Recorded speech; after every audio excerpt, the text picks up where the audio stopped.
Welcome to ಸಾನಮ್ kitchen. ಇವತ್ತು ನಾವು ಅಲಸಂದಿ ಕಾಳು ಇರುತ್ತಲ್ಲ, ಇದರಲ್ಲಿ ಸಾಂಬಾರು ಮಾಡೋಣ. ತರಕಾರಿ ಹಾಕಿ ಏನು ಮಾಡೋದು ಅಂತ ತೋರಿಸ್ತೀನಿ. ಇದನ್ನು ನೀಟಾಗಿ ತೊಳೆದು 2 ವಿಸಲ್ ಹಾಕ್ಸ್ತೀನಿ. ನೋಡಿ ಹಾಕಿದ್ದೀನಿ. ಇದಕ್ಕೆ 2 ಗ್ಲಾಸ್ ನೀರು ಹಾಕ್ತೀನಿ. 2 ಈಗ ಇದಕ್ಕೆ ಒಂದು ಸ್ವಲ್ಪ ಸಾಲ್ಟ್ ಹಾಕಿ 2 ವಿಸಲ್ ಹಾಕ್ಸ್ತೀನಿ. ನೀವು ಬೇಕಾದರೆ ಮೊದಲೇ ಸಾಂಬಾರು ಮಾಡಬೇಕಂದ್ರೆ ನೆನೆಸಿ ಒಂದು 3 to 4 hours ನೆನೆಸ್ಬಿಟ್ಟು ಮಾಡ್ಬೋದು. ಈಗ ಇದು ಡ್ರೈದಲ್ವ, ಅದಕ್ಕೆ ಫಸ್ಟ್ 2 ವಿಸಲ್ ಹಾಕ್ಸೋಣ. ನೋಡಿ ನಾನು 2 ವಿಸಲ್ ಹಾಕ್ಸಿದ್ದೀನಿ. 2 ವಿಸಲ್ ಹಾಕ್ಸಿದ್ದಕ್ಕೆ ಈ ಥರ ಬೆಂದಿದೆ. ಇದಕ್ಕೆ ನಾವು ತರಕಾರಿ ಎಲ್ಲ ಹಾಕೋಣ. ಬೆಳ್ಳುಳ್ಳಿ, 1 ಮೀಡಿಯಮ್ ಸೈಜ್ ಬೆಳ್ಳುಳ್ಳಿ, 1 ಮೀಡಿಯಮ್ ಸೈಜ್ ಈರುಳ್ಳಿ, ಟೊಮೊಟೊ, ಹಂಗೆ ಒಂದು ಸ್ವಲ್ಪ ಮೀಡಿಯಮ್ ಸೈಜ್ ಹೀರೆಕಾಯಿ, 1 ಪೊಟ್ಯಾಟೊ ಹಾಕ್ತಾಯಿದ್ದೀನಿ. ನೋಡಿ ಹೀರೆಕಾಯಿ ಸಣ್ಣದಾಗಿ ಕಟ್ ಮಾಡ್ಕೊಂಡಿದ್ದೀನಿ. ಒಂದೇ ಚಿಕ್ಕ ಬ್ರಿಂಜಲ್ ಹಾಕ್ತಾಯಿದ್ದೀನಿ.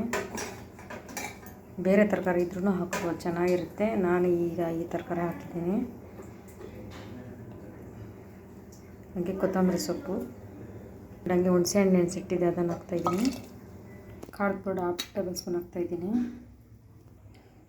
ಧನಿಯಾ ಪೌಡರ್ 1 ಟೇಬಲ್ ಸ್ಪೂನು ಅಷ್ಟೇ, 1/2 ಟೇಬಲ್ ಸ್ಪೂನ್ ಹಾಕಿ ಕಲಿಸ್ಬಿಟ್ಟು ಇದನ್ನು 1 ವಿಸಲ್ ಹಾಕ್ಸ್ಕೊಳ್ಳೋಣ. ಆಮೇಲೆ ಒಗ್ಗರಣೆ ಕೊಡೋಣ. ಓಕೆ, ಹಾಗೆ ಸ್ವಲ್ಪ 1/4 ಟೇಬಲ್ ಸ್ಪೂನ್ ಅಷ್ಟು ಅರಿಶಿನ ಪೌಡರ್ ಹಾಕ್ತಾರೆ, ಚೆನ್ನಾಗಿರುತ್ತೆ. ನೋಡಿ ವಿಸಲ್ ಆದಮೇಲೆ ತಣ್ಣಗಾದ್ಮೇಲೆ ತೆಗೆದು ನೋಡ್ತಾಯಿದ್ದೀನಿ. ನೋಡಿ ಇದಕ್ಕೆಲ್ಲ ವೆಜಿಟೇಬಲ್ಸ್ಗೆಲ್ಲ ಒಂದೇ ವಿಸಲ್ ಸಾಕಿಲ್ಲ ಅಂದರೆ ತುಂಬ ನುಣ್ಣಗಾಗ್ಬಿಡ್ತವೆ. ನೋಡಿ ಅಲಸಂದಿ ಕೂಡ ಬೆಂದಿದೆ.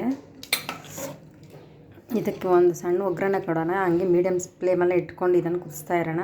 ನೋಡಿ ಒಗ್ಗರಣೆಗೆ 3 ಟೇಬಲ್ ಸ್ಪೂನ್ ಎಣ್ಣೆ ಹಾಕಿಟ್ಟಿದ್ದೀನಿ. ಅದಕ್ಕೆ ಸಾಸಿವೆ,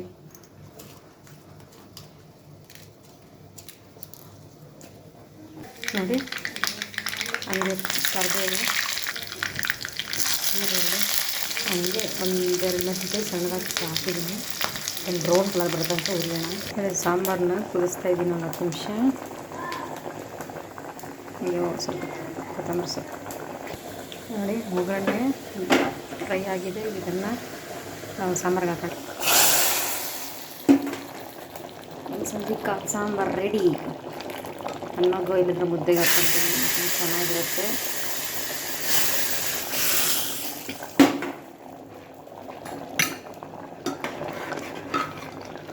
ಅಲಸಂದಿ ಕಾಳು ಸಾಂಬಾರು ರೆಡಿ.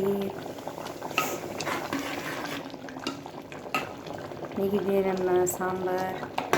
ಇಷ್ಟ ಆಯಿತಾ? ನನಗಂತೂ ಇಷ್ಟ ಆಯಿತು. ನಿಮ್ಗೆ ಇಷ್ಟ ಆಗಿದೆ ಅಂತ ಅಂದ್ಕೊತೀನಿ. ವಿಡಿಯೋ ಇಷ್ಟ ಆದರೆ ಲೈಕ್ ಕೊಡಿ, ಶೇರ್ ಮಾಡಿ, ಹಾಗೆ ಪಕ್ಕದಲ್ಲಿರುವಂಥ ಬೆಲ್ ಐಕನ್ನ ಪ್ರೆಸ್ ಮಾಡಿ. ಮತ್ತೊಂದು ವಿಡಿಯೋ ಜೊತೆ ನಿಮಗೆ ಮುಂದೆ ಬರ್ತೀನಿ ತಗೊಂಡು. Thank you.